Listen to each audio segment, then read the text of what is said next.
अंजली परीच्या त्या निरागस चेहऱ्याकडे अगदी प्रेमाने बघत होती.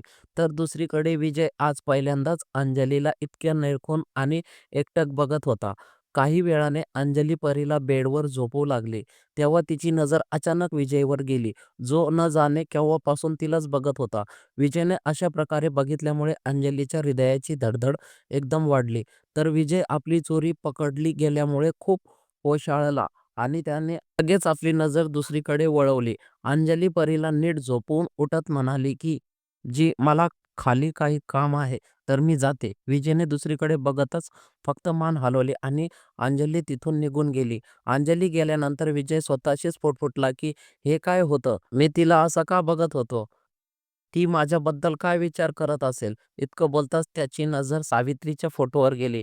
विजयने तो फोटो हातात घेतला आणि म्हणाला, "सावी, सॉरी, मला तिला असं बघायचं नव्हतं, पण ती ज्या प्रकारे परीची काळजी घेत होती, ते बघून मी थोडा चकित झालो होतो.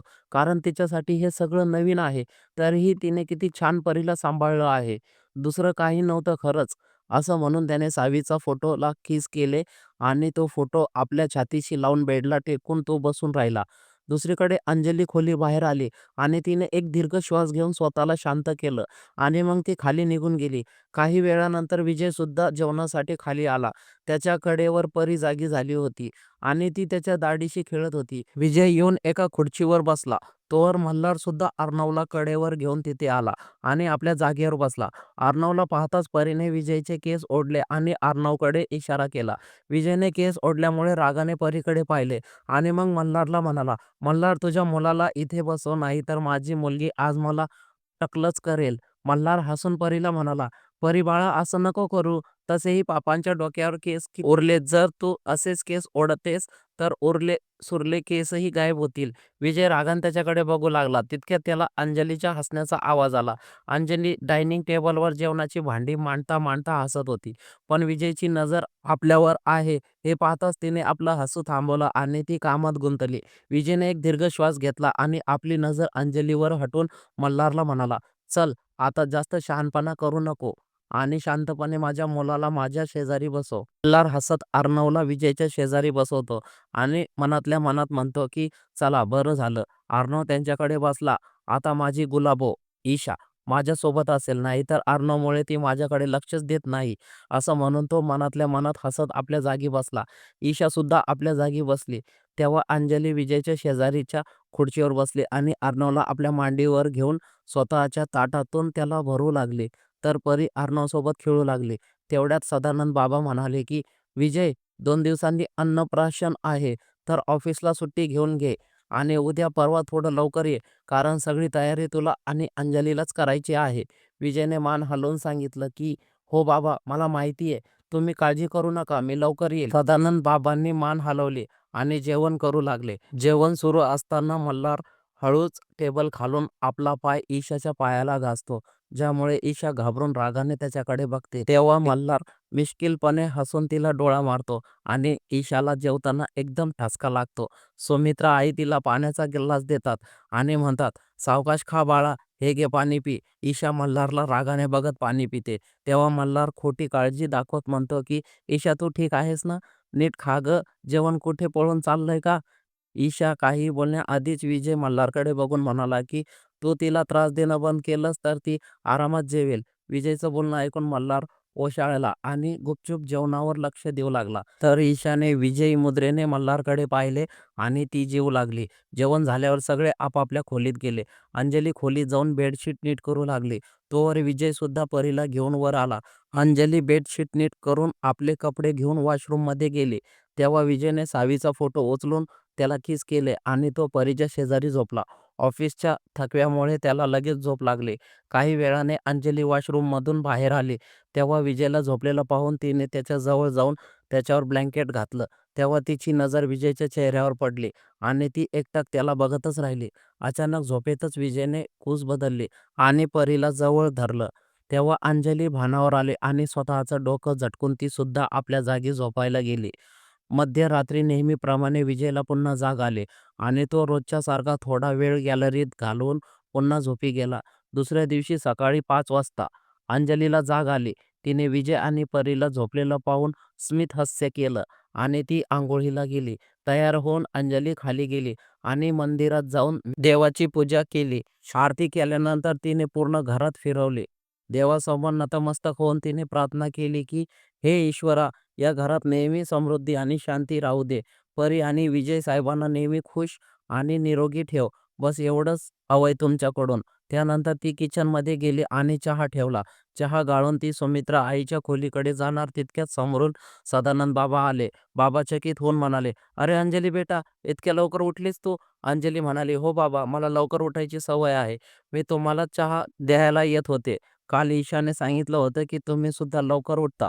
बाबा हसून म्हणाले की, "हो, आता IAS ऑफिसर राहिलो आहे. त्यामुळे लवकर उठण्याची सवय झाली आहे. चल आपण लॉनमध्ये बसून चहा घेऊया. तिथे सकाळी छान वाटतं आणि ताजी हवा सुद्धा येते." अंजली ट्रे घेऊन त्यांच्यासोबत लॉनमध्ये गेली. तिथे बसल्यावर अंजलीने उत्साहाने विचारले की, "बाबा, तुम्ही तर IAS ऑफिसर होतात ना? मग तुम्ही खूप अभ्यास केला असेल ना?" बाबा हसून आठवणीत रमले आणि म्हणाले, "हो, खूप अभ्यास केला होता. पूर्ण दिवस फक्त अभ्यासातच असायचो.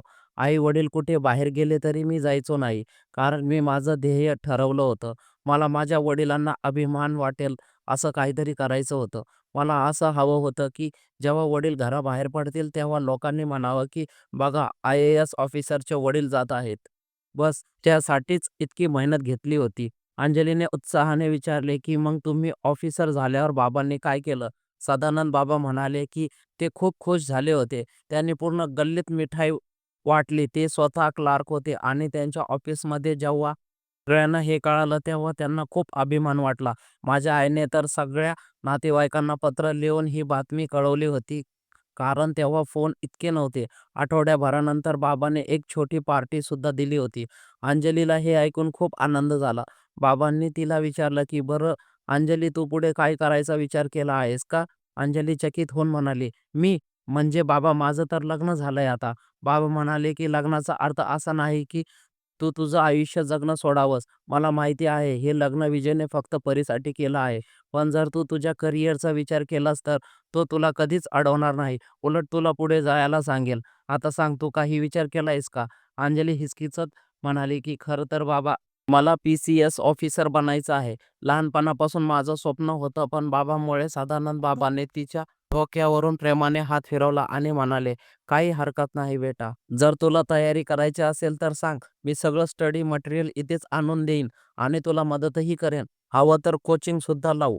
अंजली म्हणाली की, "नको बाबा, तुम्ही विचारलंत हेच खूप आहे. सध्या मला फक्त परिवारावर लक्ष द्यायचं आहे. ती थोडी मोठी झाली की मी नक्की विचार करेन." बाबांनी तिला समजावण्याचा प्रयत्न केला, पण अंजलीने विनंती केली की, "सध्या नको बाबा." अंजली चहाचे कप घेऊन निघाली. तिने बाबांना चहा दिला आणि ती परीला बघायला खोलीत गेली. तिथे परी विजयचे गाल जोरात ओढत होती. अंजलीने पटकन तिला कडेवर घेतलं आणि म्हणाली की, "खूप खोडकर झाली आहेस. तू असं नाही करायचं. ते पप्पा आहेत." परीने लाडाने अंजलीच्या गालावर किस केले. तेव्हा विजयने अर्धवट डोळ्याने अंजलीला पाहिलं आणि झोपलेल्या आवाजात विचारलं, "अंजली, पडदे लावून घेतलेस का? खूप प्रकाश येतोय." त्याचा तो झोपलेला नशिल्या डोळ्यांचा आवाज, कपाळावर आलेले विखुरलेले केस आणि ती अस्वस्थता पाहून अंजली त्याच्याकडे बघतच राहिली. झोपताना सुद्धा कोणी इतकं आकर्षक कसं असू शकतं, असा विचार तिच्या मनात आला. तिने भानावर येऊन पडदे लावले, ज्यामुळे विजय पुन्हा झोपी गेला. त्यानंतर अंजली परीला घेऊन वॉशरूममध्ये गेली. थोड्या वेळाने परीला नहलावून ती खाली आली आणि सदानंद बाबांच्या कडेवर परीला देऊन किचनमध्ये जाऊ लागली. इतक्यात दाराची बेल वाजली. अंजलीने दरवाजा उघडला तर समोर एक वृद्ध महिला उभ्या होत्या. अंजलीने सहज विचारले, "जी?"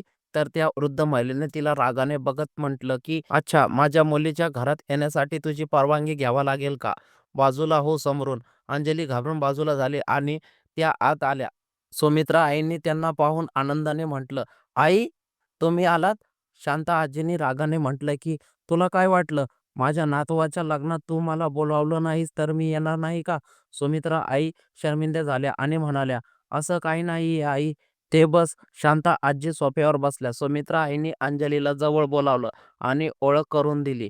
"ही माझी आई शांता आजी आणि ही अंजली, विजयची पत्नी." अंजली शांता आजीच्या पाया पडायला वाकली. तेव्हाच आजीने तिला रागाने टोकलं आणि म्हणाल्या, "बस बस, ठीक आहे. तसं मी एका विधवेकडून माझे पाय शिवून घेऊ शकत नाही. हे ऐकताच अंजलीच्या डोळ्यात पाणी आलं. सुमित्रा आई रागाने काही बोलणार इतक्यात विजय पायऱ्यावरून उतरत म्हणाला, की "तुम्ही तर मला जिवंतपणेच मारत आहात आजी." विजयने अंजलीच्या डोळ्यातील ते पाणी पाहिलं आणि रागाने आपल्या मुठ्या आवळून तो पायऱ्यावरून खाली येऊ लागला. आता विजय काय करेल? विजयच्या मनात अंजलीबद्दल जागा निर्माण होत आहे का? अंजली तिचं स्वप्न पूर्ण करेल आणि विजय तिला तिचं स्वप्न पूर्ण करण्यात मदत करेल का? जाणून घेण्यासाठी चॅनलला सबस्क्राईब करा. पुढचा भाग लवकरच येईल. ही कथा कशी वाटली कमेंटमध्ये नक्की सांगा.